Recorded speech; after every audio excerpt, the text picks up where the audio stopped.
រឿងសង្គមកម្ពុជានៅតែមិនមូលមាត់គ្នានៅតែមិនត្រូវរើគ្នាពីរឿងដាក់ពាក្យប្តឹងទៅតុលាការយុត្តិធម៌អន្តរជាតិការដែលខ្ញុំលើករឿងនេះយកមកផ្សាយដោយសារតែ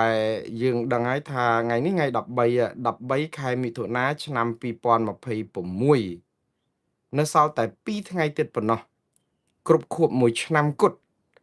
នៃការដែលរដ្ឋាភិបាលកម្ពុជាអះអាងថា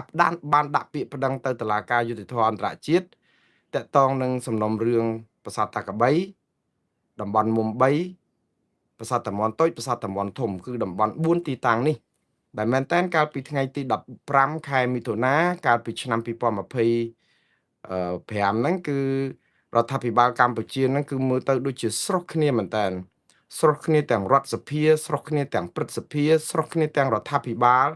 បង្កើតគណៈកម្មការមេធាវីអីអញ្ចឹងទៅនាំគ្នាបង្កើតឲ្យមានជាព្រឹត្តិការណ៍មួយគឺការជូនដំណឹងទៅតុលាការយុត្តិធម៌អន្តរជាតិ ICJ ពីរឿងគ្រោងប្តឹងករណី4ទីតាំងរបស់ខ្មែរនៅព្រំដែនហើយយើងចាំច្បាស់ណាកាលហ្នឹងគឺវាជាការជូនដំណឹងមិនមែនជាពាក្យបណ្ដឹងទេប៉ុន្តែកម្ពុជាទាំងសភាទាំងរដ្ឋាភិបាល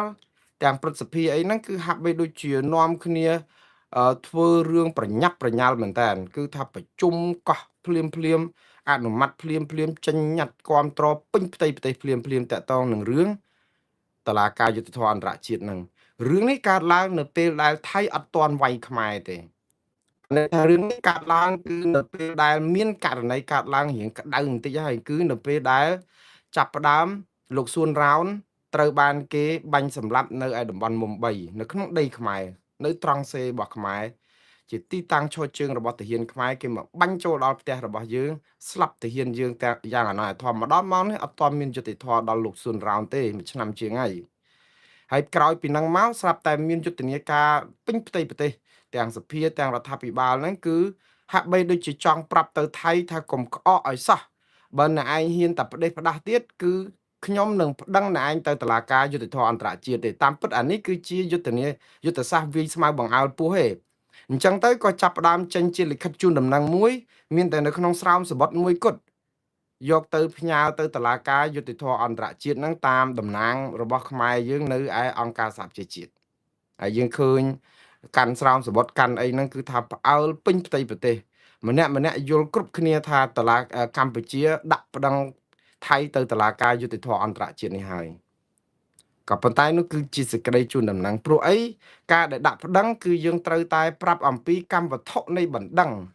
ហើយអង្គហេតុនៃបណ្ដឹងថាតើយើងយកភ័ស្តុតាងអី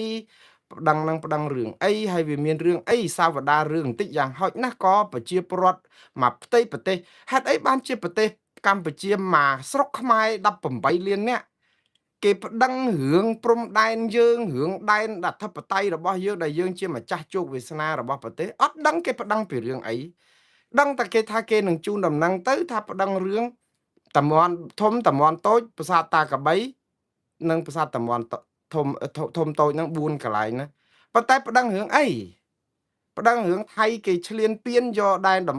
បន់ហ្នឹងអស់ឬក៏ប្តឹងដោយសារតែវា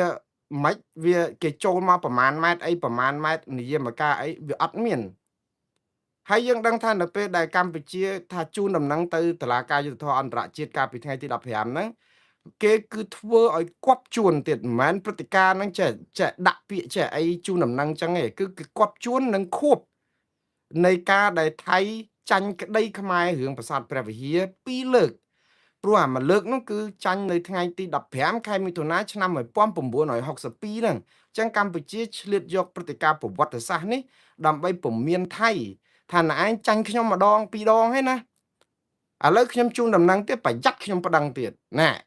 តាមពិតអាជូនដំណឹងនេះគឺជាការគំរាមថៃថាប្រយ័ត្នខ្ញុំប្តឹង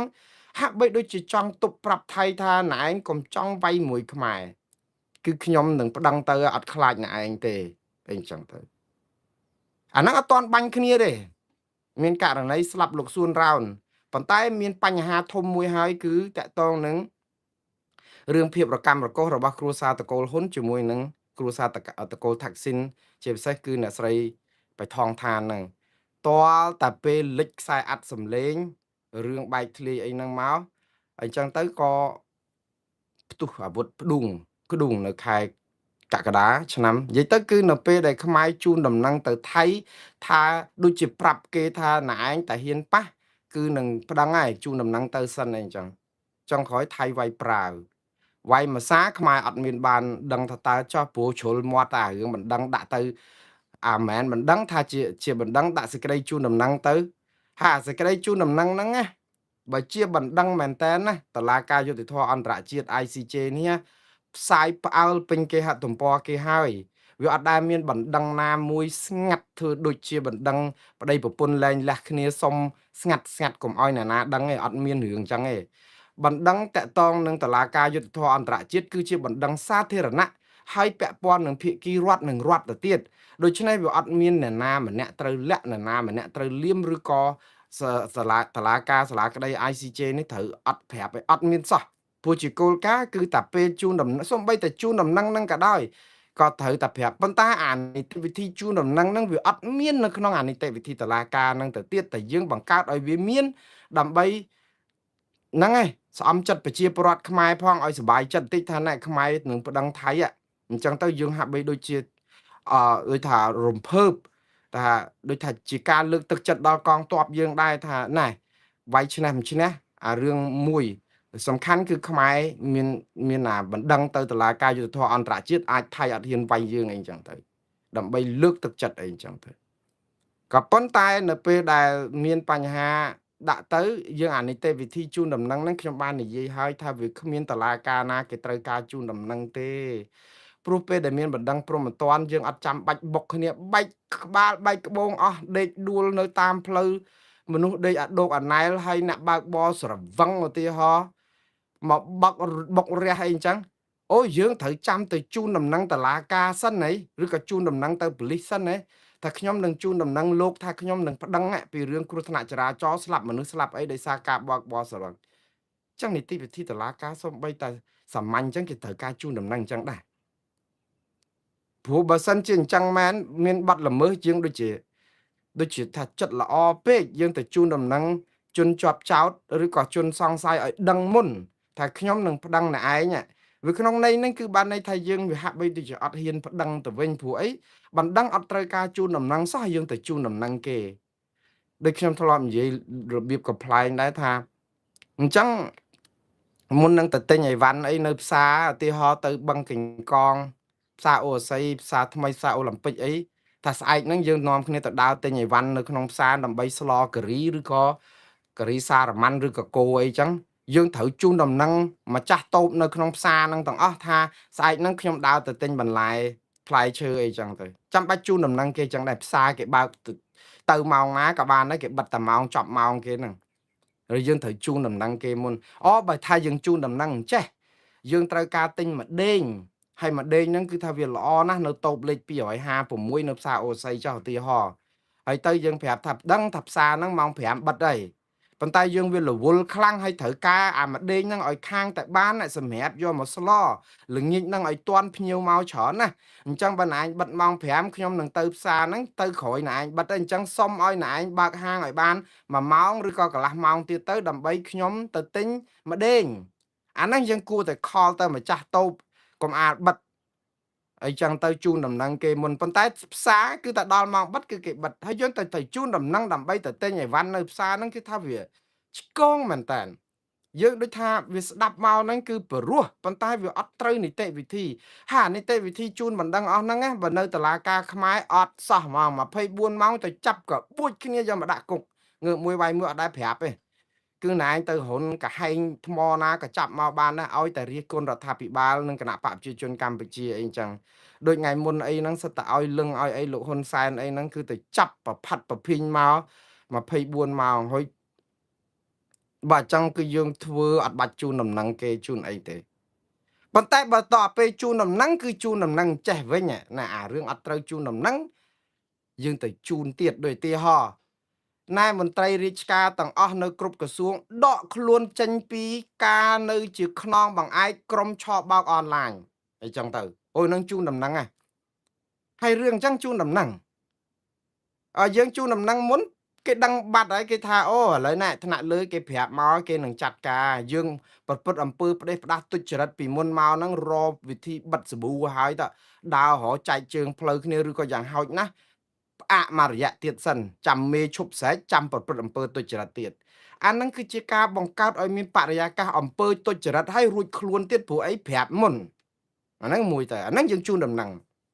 ណាអាជូនដំណឹងដើម្បីឲ្យរួចខ្លួនមិនមែនជូនដំណឹងឲ្យចាត់ការទេព្រោះអាចាត់ការបង្ក្រាបអីហ្នឹងអត់បាច់ជូនដំណឹងអត់បាច់គម្រាមអីទាំងអស់តែខុសច្បាប់ជាប់គុកព្រោះច្បាប់យើងអញ្ចឹងតែចុះបើគណៈបកប្រឆាំងអត់មានលើកលែងអត់មានជូនដំណឹងអីសោះហកជូនដំណឹងណាឥឡូវគេអនុវត្តអភិក្រមទី5ដើម្បីកាត់សាច់ស្អុយចោលនិយាយ10 20ឆ្នាំមករឿងកាត់សាច់ស្អុយចោលហ្នឹងគឺជូនដំណឹងទៀតហើយអាហ្នឹងអញ្ចឹងយើងជូនដំណឹងឲ្យមនុស្សខូចនៅតែខូចហើយការពារមនុស្សខូចតាអាការជូនដំណឹងមុនដូចប្រាប់មកថានឹងដកតំណែងតួនាទីណែឯងបើណែឯងមិនឈប់កាងនេះខាងអាហ្នឹងគឺជាការជូនដំណឹងដើម្បីទុកតួនាទីឲ្យពួកអក្រិតជនហ្នឹងនៅកាន់ការងារបានយូរតាព្រោះយើងប្រាប់មុនឲ្យហើយគេលោកមិនបានប្រាប់ទៅចាត់ការអក្រិតកម្មឆបោកអនឡាញឬក៏អំពើពុករលួយឬក៏នាំជង្គង់មន់គ្រឿងកកអីពីប្រទេសថៃចូលមកស្រុកខ្មែរអីសិតតែប្រាប់មុនតើយុទ្ធនាការឯណាដែលត្រូវមាននីតិវិធីប្រាប់មុនដើម្បីកុំឲ្យមនុស្សប្រព្រឹត្តអំពើផ្ដេសផ្ដាស់នឹងតទៅទៀតព្រោះអំពើអក្រិតតែចាប់ផ្ដើមប្រព្រឹត្តគឺអ្នកនឹងមានទោសមិនចំពោះថាថ្ងៃទី1ទី2ទី3ទី4ទី5ហើយវាអត់មានការលើកលែងទៅទៀតព្រោះច្បាប់គឺច្បាប់វាតឹងណាស់ច្បាប់ប៉ុន្តែវាជាច្បាប់ហើយការយល់ញាតគឺវាឆ្លៀតឃ្លាតច្បាប់តែយើងធ្វើតែអញ្ចឹងយើងបង្អើលយើងប្រាប់តាមពិតអ្នកនយោបាយខ្មែរបុកប្រជាប្រដ្ឋខ្មែរនយោបាយប្រជាពិធដ្ឋណាតែយើងប្រាប់គេមុនអញ្ចឹងទៅដើម្បីថាណែថ្នាក់ដឹកនាំគឺឃើញគេចាត់ការណាគេប្រាប់គេអីឲ្យទូងស្គរពេញពិភពលោកអានឹងវាយស្មៅបង្អើលពោះហ្នឹងដល់ពេលទៅដល់ពោះរត់ចោលអស់បាត់ហើយនឹងទៅចាប់បានឯណាហើយទៅចាប់ផ្ដើមប្រាប់ថាគេបានប្រាប់មុនគេបានអូមេដឹកនាំយើងខ្លាំងណាស់គឺយើងអត់បានទេគំរាមសពបែបយ៉ាងនឹងចាត់ការនេះចាត់ការនោះហើយទៅភ្លើងចម្បាំងបាត់អក្រិតកម្មកើតឡើងពេញផ្ទៃប្រទេសព្រោះពួកដែលប្រព្រឹត្តអក្រិតកម្មនឹងខ្លាចអីគេហើយគេដឹងទៀតថាមេនឹងនិយាយស្គាល់ស្អំចិត្តប្រជាពលរដ្ឋទេមិនដែលធ្វើអីបានទេអញ្ចឹងចេះប្រព្រឹត្តទៅរហូតអញ្ចឹងទៅឥឡូវវិលមករឿងតុលាការយុតិធធអន្តរជាតិហ្នឹងជូនដំណឹងគេអត់ប្តឹងមកដល់ម៉ោងនេះអត់ទាន់មានឥឡូវបងប្អូនចាំអ៊ុតលទ្ធផលទាំងអស់គ្នាទៅណានេះនៅសល់តែ2ថ្ងៃទៀតថ្ងៃ15ខែមិថុនាឆ្នាំ2026ចូលទៅបើកមើលគេហទំព័ររបស់តុលាការយុត្តិធម៌អន្តរជាតិ ICJ នឹងមើលហើយមើលពាក្យបណ្ដឹងទាំងអស់នៅលើពិភពលោកដែលគេដាក់បណ្ដឹងហ្នឹងតើមានបណ្ដឹងខ្មែរនៅជាន់ទីប្រមាណលេខប្រមាណអីប្រមាណមួយឆ្នាំមកវាមិនដែលស្ងាត់ឈឹងទេបើវាជាបណ្ដឹងតែបើជាការជូនដំណឹងអានឹងសមហេតុផលមែនវាអត់ត្រូវនីតិវិធីអញ្ចឹងគេអត់យកមកដាក់នៅក្នុងបណ្ដឹងគេទេព្រោះវាអត់ត្រូវការដាក់ទៅទៀតព្រោះវាអត់ត្រូវនីតិវិធីគេតែយើងធ្វើដើម្បីអីនយោបាយថាប្រជាប្រដ្ឋចឹងបានរដ្ឋាភិបាលដឹងខ្លួនមុនទៀតហាក់បីដូចជាដឹងថាចាញ់ថៃនឹងហើយថៃនឹងវាយខ្ទេចខ្ទីអស់ហើយរដ្ឋាភិបាលនឹងចាត់វិធានការប្តឹងទៅតុលាការយុត្តិធម៌អន្តរជាតិដូចជាត្រៀមជើងព្រួលមុលមុនទុកទប់ប្រជាប្រដ្ឋខ្មែរទាំងក្រៅទាំងក្នុងប្រទេសជាពិសេសគណៈបពប្រឆាំងច្បាស់ណាស់នឹងររឿងរដ្ឋាភិបាលពីរឿងប្តឹងទៅតុលាការយុត្តិធម៌អន្តរជាតិហ្នឹងហើយដូច្នេះចឹងចាត់ការមុនទៅហើយទប់ឲ្យហើយព្រោះដឹងជើងព្រួលថាខ្លួនទៅថៃអត់រួចវាយជាមួយថៃអត់បានទេថៃច្បាស់ជាឈ្លានពានទន្ទ្រានយកដីខ្មែរហើយព្រោះយើងបែកបាក់សាមគ្គីជាតិអត់មានសហគមន៍អន្តរជាតិណាជួយគ្រប់គ្រងយើងអត់មានកម្លាំងអីសោះអញ្ចឹងយើងគ្រាន់តែជាកម្លាំងទប់យើងអត់មានកម្លាំងវាយបកទេអាកម្លាំងទប់ហ្នឹងចង់គឺយើងទប់បានយូរប៉ុណ្ណាវាអាស្រ័យទៅលើកម្លាំងហ៊ានរបស់ថៃក្នុងការបំពានច្បាប់អន្តរជាតិប៉ុណ្ណាដល់ជាទីបំផុតថៃអត់ខ្លាចបំពានច្បាប់អន្តរជាតិដែលលោកហ៊ុនសែនក៏មើលស្ថានភាពខុសដែរទទួលស្គាល់កំហុសជាប្រវត្តិសាស្ត្រថាអត់ស្មានថាថៃធ្វើដល់ថ្នាក់ហ្នឹងអត់បានពង្រឹងទ័ពប៉ុន្តែមិនមែនទេលោកហ៊ុនសែនមិនដឹងទេគាត់ដឹងប៉ុន្តែអត់មានសមត្ថភាពនឹងជួយទ័ពទេព្រោះទ័ពយើងមួយឆ្នាំ600 700លានដុល្លារលុយនៅឯណាហេតុអីក៏គ្មានសំបីតែ F16 មួយគ្រឿងក៏ប៉ុន្តែខ្ញុំបើកវងកញ្ចក់នេះបន្តិចដើម្បីឲ្យយុត្តិធម៌សម្រាប់គណៈបកប្រជាជនកម្ពុជាដែរតែបងប្អូនពេលខ្លះ យើងដូចថាយើងចេះតែស្ដីបន្ទោសរដ្ឋាភិបាលប៉ុន្តែយើងអត់ផ្ដល់ភាពយុត្តិធម៌ឲ្យរដ្ឋាភិបាលកម្ពុជាទេ ខ្ញុំបានជម្រាបជូនបងប្អូនហើយថារដ្ឋាភិបាលអស់សាច់នឹងរិះគន់ហើយរដ្ឋាភិបាលកម្ពុជាអស់សាច់នឹងរិះគន់បើនិយាយភាសាអស់សាច់ហ្នឹងយើងបងប្អូនស្ដាប់មើលទៅពីពិបាកស្ដាប់ណាប៉ុន្តែវាអស់សាច់នឹងរិះគន់ហ្នឹងគឺវាសុះសាច់តែម្ដងណាព្រោះគាត់វាក៏ក្រិចវាស្មុកគ្រោកវាអសមត្ថភាពគ្រប់យ៉ាងពេកប៉ុន្តែមិនមែនបានន័យថាគាត់អត់បានធ្វើអីខ្លះហើយអង្គុយតែខុសគ្រប់រឿងទេ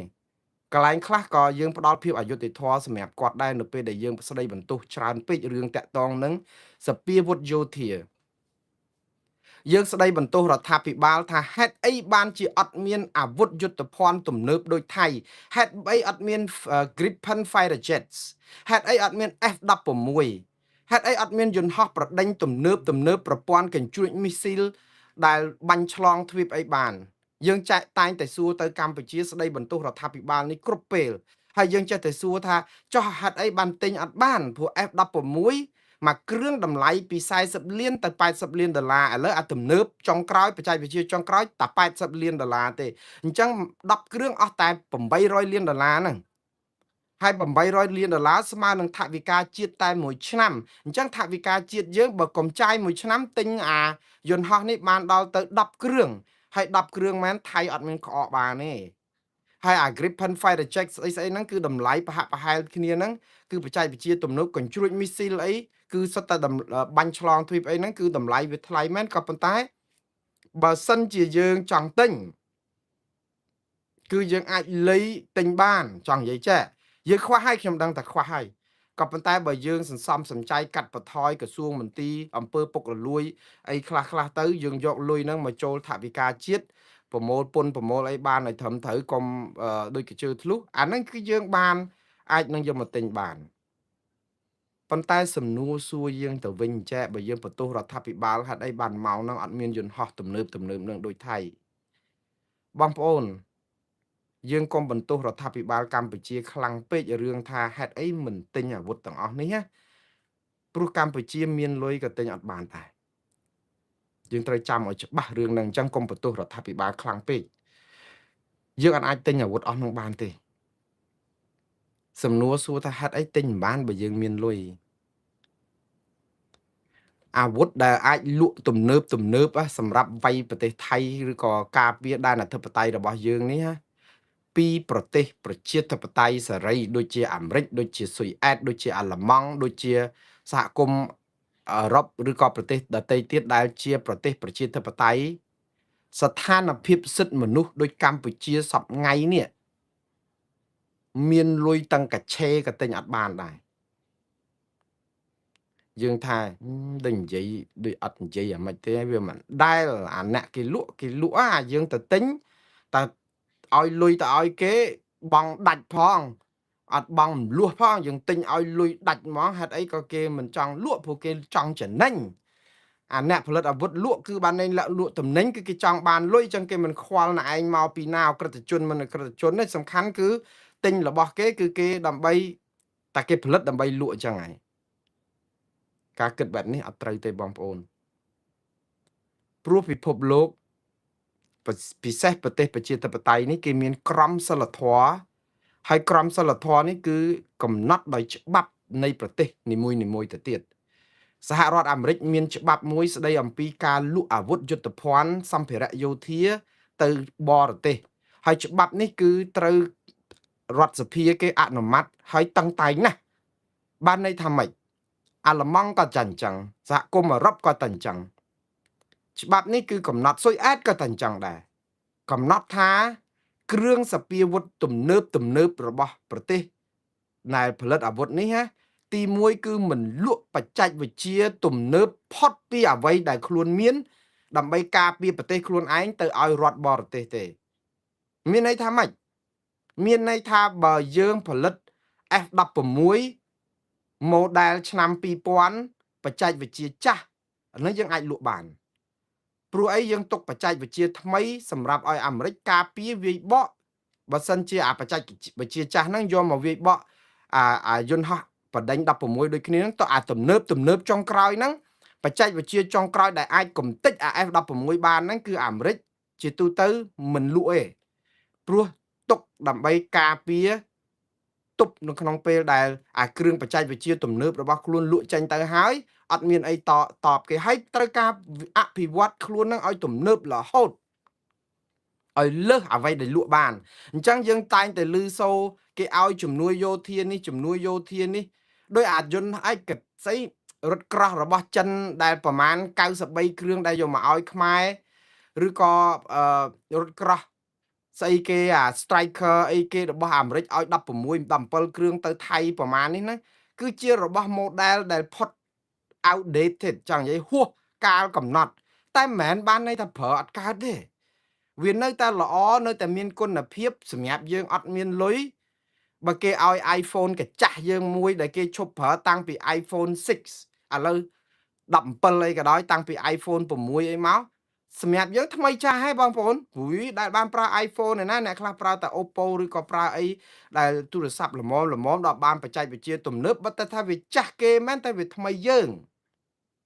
អាហ្នឹងគឺគេយកទៅឲ្យយើងអញ្ចឹងទៅហើយមើលទៅដូចជាសម្បើហើយវាជាសម្រាមនៅក្នុងអាឃ្លាំងយោធាគេទៀតអារបស់ខ្លះគេយកមកធ្វើតេស្តធ្វើសមយុទ្ធយោធាអីទៅវាសល់ច្រើនពេកអញ្ចឹងទៅជាជំនួយយោធាចេះឲ្យទៅវាជាសម្រាមរបស់គេប៉ុន្តែវាជាគ្រឿងរតនត្រ័យរបស់យើងរតនទ្រព្យរបស់នៃប្រទេសខ្វះខាតហ្នឹងឲ្យតែគេឲ្យសុបាយចង់ងាប់មិនមែនតែរឿងឲ្យសម្ភារៈយោធាចាស់ៗឲ្យសំខាន់គឺបង្ហាញអំពីទំនាក់ទំនងការទូតនិងយោធាត្រូវគ្នានោះអានោះវារឿងធំមួយទៀតហ្នឹងគេធ្វើអញ្ចឹងស្រុកអាមេរិកស្រុកអីហ្នឹងគេលក់បច្ចេកវិទ្យាដែលមិនទំនើបខ្លាំងផុតកំពូលដល់អាបច្ចេកវិទ្យាចុងក្រោយទេទៅឲ្យប្រទេសណាក៏ដោយអាហ្នឹងគឺជាច្បាប់ទី2បច្ចេកវិទ្យាសម្ភារៈយោធាទំនើបដែលលក់ឲ្យរដ្ឋបរទេសទាំងនេះជាប់កាតព្វកិច្ចលក្ខខណ្ឌនៃការទិញលក់ដែលអ្នកយកទៅប្រើប្រាស់ត្រូវអនុវត្តគោលការណ៍ទី1គោរពសិទ្ធិមនុស្សប្រជាធិបតេយ្យហើយមិនប្រើប្រាស់អាវុធយុទ្ធភ័ណ្ឌទាំងអស់នេះទៅឈ្លានពានរដ្ឋបរទេសគឺយកមកដើម្បីតែការពារដែនអធិបតេយ្យរបស់ខ្លួនទេគេមានច្បាប់គេតឹងអញ្ចឹងទៀតណាបងប្អូនហើយដាច់ខាតប្រទេសទាំងអស់នោះដែលទទួលទិញអាវុធយុទ្ធភ័ណ្ឌពីប្រទេសប្រជាធិបតេយ្យទាំងអស់នេះត្រូវមានប្រវត្តិសិទ្ធិមនុស្សប្រជាធិបតេយ្យការដឹកនាំរដ្ឋនីតិរដ្ឋស្អាតស្អំកម្រិតមួយដែលអាចទទួលយកបានទើបគេទុកចិត្តថាឲ្យយកអាវុធទាំងអស់ហ្នឹងយកទៅប្រើនេះសំបីតែលក់ហ្នឹងគឺគេមិនលក់ឲ្យអ្នកសវឹងស្រាសវឹងខួបទៅទៀតព្រោះអីលក់ម៉ូតូឲ្យអ្នកសវឹងខួបវាហាក់បីដូចជាជួយឲ្យគាត់ទៅបុកគល់ថ្នោតស្លាប់អញ្ចឹងអាហ្នឹងគេគិតអញ្ចឹងណាអញ្ចឹងគេឲ្យយើងតតែថ្លៃធ្នូមានប្រវត្តិសិទ្ធិមនុស្សហ្នឹងមិនកក្រិចហើយអាហ្នឹងសិទ្ធិមនុស្សប្រវត្តិនីតិរដ្ឋអីហ្នឹងយើងសាងយ៉ាងម៉េចដើម្បីឲ្យដឹងថាយើងមាន credit ល្អគឺយើងសន្សំវាហើយយើងសន្សំវានឹងដោយការអីដោយការមិនរំលាយគណៈបកប្រឆាំងដោយការដែលមិនងើបមួយវាយមួយដោយការមិនចាប់សកម្មជនបកប្រឆាំងដាក់គុកសកម្មជនបរិស្ថានដាក់គុកដោយការមិនរឹតបន្តឹងសិទ្ធិសេរីភាពប្រជាពលរដ្ឋក្នុងការបញ្ចេញមតិដោយការមិនប្រព្រឹត្តអំពើពុករលួយបកពួកនិយមកាងក្រាញអំណាចដោយការដែលធ្វើយ៉ាងម៉េចស្ដាប់អង្គការសហប្រជាជាតិអ្នករាយការណ៍អង្គការសហប្រជាជាតិគេរាយការណ៍រាល់ឆ្នាំឲ្យកែអីកែតាមគេកុំឲ្យក្រុមប្រឹក្សាសន្តិសុខអង្គការសហប្រជាជាតិគេរាយការណ៍ពីប្រវត្តិអាក្រក់នៃសិទ្ធិមនុស្សរបស់កម្ពុជាឬក៏ប្រទេសដទៃទៀតដែលយើងប៉ះពាល់យើងថាណែឯងមករិះគន់ខ្ញុំអីខ្ញុំមិនឈឺក្បាលទេសិទ្ធិមនុស្សនៅកម្ពុជាបែបនំបញ្ចុកមិនមែនសិទ្ធិមនុស្សប្រជាធិបតេយ្យបែបនំ hot dog ឬក៏ hamburger ដូចនៅអាមេរិកណាហ្នឹងហើយនំបញ្ចុកហ្នឹងហូបតែគ្នាឯងទៅដល់ពេលទៅអន្តរជាតិគេមើលមកឃើញតែយើងប្រជាធិបតេយ្យបែបនំបញ្ចុកគឺប្រជាធិបតេយ្យបែបខ្មែរក្រហមហ្នឹងឯងកម្ពុជាប្រជាធិបតេយ្យស្លាប់មនុស្សអស់មកលាន7សែននាក់ហ្នឹងមានតែឈ្មោះនៅលើกระดาษហ្នឹងតែយកមនុស្សទៅស្លាប់អស់ចង់អស់ពីស្រុកខ្មែរហើយចឹងគេដឹងអញ្ចឹងយើងអត់ព្រមកែសួរតែគេធ្វើអីយើងបានគេបានដាក់សម្ពាធអញ្ចឹងឃើញទេដាក់សម្ពាធតាមរយៈទណ្ឌកម្មតាមរយៈការមិនរឹតចំណងការទូតការដែលគេមិនជួយយើងឥឡូវគេបង្ហាញឲ្យយើងឃើញឲ្យឃើញឃើញពេលឆ្លោះគ្នាជាមួយថៃខ្មែរឯកោដោយសារអីគេនិយាយយើងអត់ស្ដាប់នេះខ្ញុំឲ្យឧទាហរណ៍មួយនៃក្រមសីលធម៌នៃប្រទេសដែលអាចមានលុយហើយអាចទិញអាវុធយុទ្ធភ័ណ្ឌទាំងអស់នេះបានប៉ុន្តែយើងសួរអញ្ចេះទៅវិញចុះបើអត់ទិញពីអាមេរិកបានចុះយើងទិញពីចិនអីបានដែរតាបាន ប្រទេសកុម្មុយនីសអត់មានលក្ខខណ្ឌអីទាំងអស់ភាគច្រើនអត់មានលក្ខខណ្ឌទេចិនចង់ទិញទិញទៅទិញទៅទិញឲ្យតែមានលុយទិញប៉ុន្តែចិនហ្នឹងណាបើយើងចង់ទិញគេក៏គេលែងឲ្យលក់ឲ្យយើងទៅទៀតវាពិបាកអញ្ចេះចាពាក់គេវាច្រើនពេកមិនមែនចិនគេធូសិទ្ធិមនុស្សយើងអត់ស្អាតអត់ស្អំអីចឹងទេតែមានលក្ខខណ្ឌដោយអាមេរិកអត់សោះចិននេះហាឆ្អិនក្បាលស៊ីក្បាលឆ្អិនកតុយស៊ីកតុយមកខ្មែរចេះតែកិនចិនចេះតែកត់អត់ខ្វល់ទេយកទៅចាពាក់យកទៅនឹងចិនអត់ខ្វល់យើងទេក៏ប៉ុន្តែចិនអត់ល្ងងទេបងប្អូនចិននេះឆ្លាតខូចក៏ខូចឆ្លាតក៏ឆ្លាតដូចតែថៃដែរគឺខ្មែរចេះតែកិនចិនចេះតែកត់យកមកចេះតែយកមកអញ្ចឹងទៅមានជំនួយឥតសំណងនេះជួយនោះអីធ្វើផ្លូវធ្វើអីហ្នឹងស្ដាប់ទៅគឺល្អមើលអូចិនគេជួយនេះទៀតហើយគម្រោងនេះប៉ុន្តែក្នុងពេលជាមួយគ្នាហ្នឹងពាណិជ្ជកម្មចិននាំមកខ្មែរ4-10,000 លានដុល្លារខ្មែរយើងនាំទៅចិន2-3,000 លានដុល្លារទំហំសេដ្ឋកិច្ចគេមួយឆ្នាំគេស៊ីពីយើងរាប់10-20,000 លានដុល្លារគេចំណេញកប់ក្តោងគេឲ្យយើងតិចតែយើងនាំគ្នាអរគុណគេចង់ងាប់ហើយដល់ពេលអញ្ចឹងនាំបពាក់បពូនមកចិនមកបើក scammer scam អីអនឡាញខ្ទេចខ្ទីប្រមូលផលរ៉ែធនធានធម្មជាតិស្អីអស់ពីខ្មែរចំណេញអស់ហើយឲ្យយើងបន្តិចកសាងផ្លូវកសាងអីនេះរត់យើងកំពុងអាក្រស្រាប់បានគេជួយអចង់ងាប់អាណាយើងទៅប្រកែកគេមិនបងប្អូនទៅឲ្យរដ្ឋាភិបាលប្រកែកជំនួយគេអញ្ចឹងបើគេមិនឲ្យធ្វើអីគេក៏ប៉ុន្តែគេយកយើងច្រើនណាស់គេយកយើង10គេឲ្យយើង1ឲ្យទៅគេចំណេញកប់ក្តោងឲ្យប្រមូលលុយកាប់ទៅស្រុកគេអស់អាយើងហិនហោចហើយនៅអោបជើងគេអញ្ចឹងយកសិនអ្នកជំនាញចិនហើយហ្នឹងអ្នកជំនាញមកធ្វើការនៅចិនសុទ្ធតែពួកបោកឆោបោកអនឡាញរាប់សែនអ្នកខ្មែរអាលីអាលុតសិនខ្សៃអស់អាធនធានរ៉ែធម្មជាតិធនធានអីទៅអស់អាមុខមាត់យើងក៏ខ្ទេចខ្ទីដោយសារក្រុមឆោបបោកអនឡាញចិននិងក្រុមបំផ្លាញនឹងដែរដោយសារតែយើងអីចិនវាអត់មានលក្ខខណ្ឌអីជាមួយយើងសោះយកទៅលុយយកខ្មែរចេះកិនចិនចេះកត់ចាពាក់បំណុលគេជិត5,000 លានដុល្លារទៅហើយហ្នឹងបងប្អូន5,000 លានដុល្លារជិត5,000 លានដុល្លារបំណុលខ្មែរចម្ពាក់បរទេសមកដល់ឆ្នាំនេះគឺជិត13,000 លានដុល្លារស្មើនឹងថវិកាជាតិយើងមួយឆ្នាំជាងសងតាការសងមិនគ្រប់ផងកុំថាឡើយសងដល់ដើមហើយចិនដល់ពេលយូរទៅគាត់ទៅថាពេលចម្ពាក់ច្រើនគាត់រឹបអូសយកដីអូចិនអត់បានទេនោះនៅប្រទេសច្រើនហើយយកកំពង់ផែយកអីហ្មងច្រើនពេកយើងអត់មានលុយសងគេប៉ុន្តែចិនជាមួយខ្មែរនេះរៀងអនុគ្រោះច្រើនដោយសារតែមើលទៅអត់ទាន់និយាយពីគម្រាមយកកំពង់ផែយកអីយើងទេក៏ប៉ុន្តែបងប្អូននៅពេលណាមួយគឺយើងជៀសមិនផុតពីរឿងអាហ្នឹងដូចខ្មែរយើងអញ្ចឹងដូចថាចពាក់បំណុលគេច្រើនពេកយកកូនយកចៅយកទៅឲ្យធ្វើជាទាសករគេណាដើម្បីដោះបំណុលណាខ្មែរយើងជាប់បំណុលគេកូនទាសករឡអត់ឡអីបងប្អូនទៅមើលទៅរបាយការណ៍លីកាដូសូម្បីតែក្រសួងការងាររបស់សហរដ្ឋអាមេរិករាយការណ៍ប្រចាំឆ្នាំហ្នឹងគឺពលកម្មដោយបង្ខំចម្ពាក់បំណុលវាន់កតទាយាតយកកូនយកចៅតូចយកទៅធ្វើឡអត់ព្រោះខ្ចីលុយគេយកមកហូបឲ្យមករួចមកកែដល់ពេលទៅចម្ពាក់ដើមស្មើការស្មើដើមមានអីសងគេក្រៅតែពីយកកូនទៅបំរើគេតទៅទៀតទៅយូរខ្លាយទៅជាទាសករនៅក្នុងសម័យទំនើបណាបងប្អូនហើយយើងអាហ្នឹងជារឿងទូចតាចបែបគ្រួសារយើងឃើញស្រួលយល់បែបជាតិគឺយើងខ្លាចជាទាសកររបស់រដ្ឋបរទេសហ្នឹងគឺរដ្ឋចំណុះគេដោយឥតមានលក្ខខណ្ឌព្រោះចពាក់គេច្រើនពេកយើងសងគេអត់បាន4-5,000 លានដុល្លារបងប្អូនទៅរលុយមកពីណាហើយយើងចពាក់ចិន4-5,000 លានដុល្លារក្នុងចំណោមលុយចពាក់បរទេស13,000 លានដុល្លារចពាក់ចិនជិត30-40% ឯហ្នឹងបងប្អូនអញ្ចឹងចិនក៏គេអាចឲ្យយើងខ្ចីលុយអីទៀតកើតច្រើនដែរ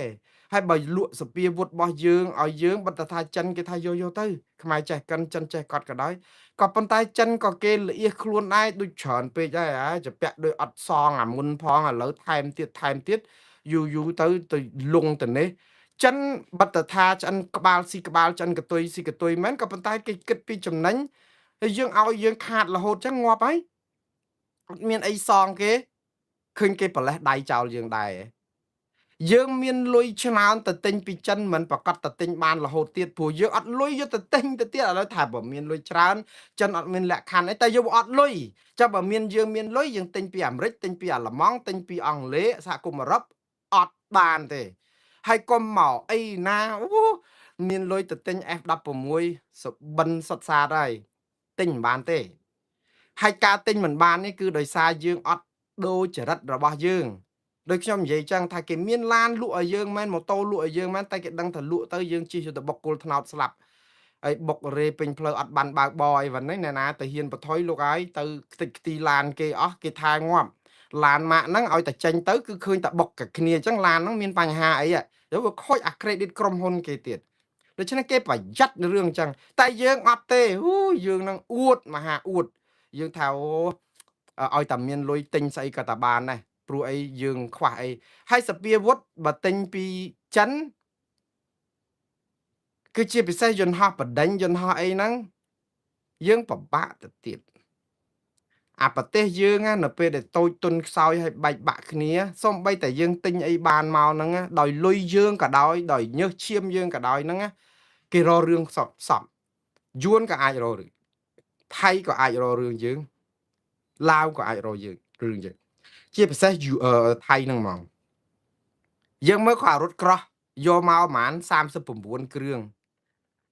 រត់ក្រោះទិញពីចិនយូរហើយហ្នឹងនឹងអង្គុយមើលរឿងថៃគេយកយន្តហោះបដិញថែមប្រមាណគ្រឿងទៀតខ្មែរក៏មិនដឹងទៅឈឺក្បាលអីជាមួយថៃតែថៃយកអារឿងរត់ក្រោះដឹកមកហ្នឹងអង្គុយនិយាយមួយថ្ងៃវោះងាយសាំអញ្ចឹងណាប៉ុន្តែយើងកុំសាំជាមួយថៃសិទ្ធិរបស់ខ្មែរទេទិញអីបានទិញមកឲ្យតែគេលក់ឲ្យតែសំខាន់គឺបានតែរបស់ចិនទេណោះបើទិញពីប្រទេសកុម្មុយនីសដូចឆេកូស្លូវ៉ាគីអីណា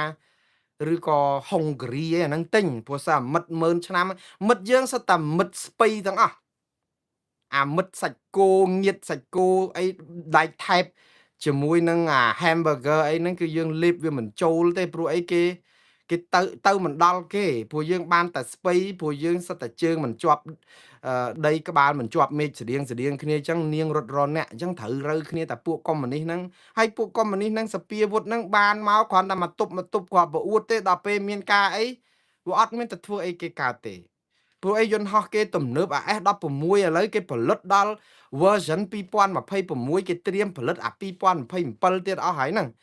ហើយតែយើងចំបីថៃមានហ្នឹងក៏នៅតែជាបច្ចេកវិទ្យាមិនទាន់ទំនើបចុងក្រោយតែថៃទិញរហូត